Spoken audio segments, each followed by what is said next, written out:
Welcome to the Slop Farm. Enjoy the video. Begin by removing the driver head. Clamp the head in a padded vise, set a heat gun or oven to 250 degrees F, and warm the hosel evenly for about 6 minutes to soften the factory epoxy.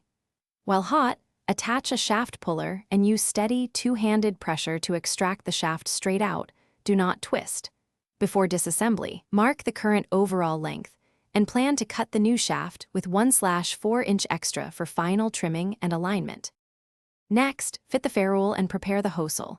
Slide the tapered ferrule onto the new shaft to check fit and mark orientation so graphics align with the face. Measure the shaft tip diameter, commonly 0, 335 inch or 0, 350 inch, and ream or sand the hosel interior slightly to ensure a snug, full contact fit.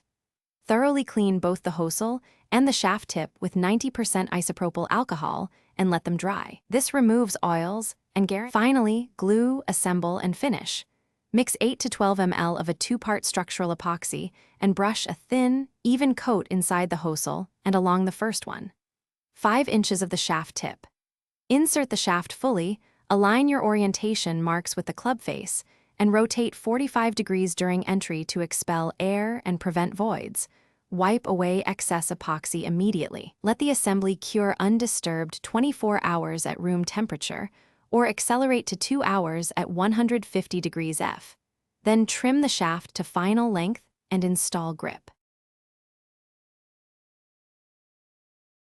Thanks for watching. Consider subscribing if we helped you today.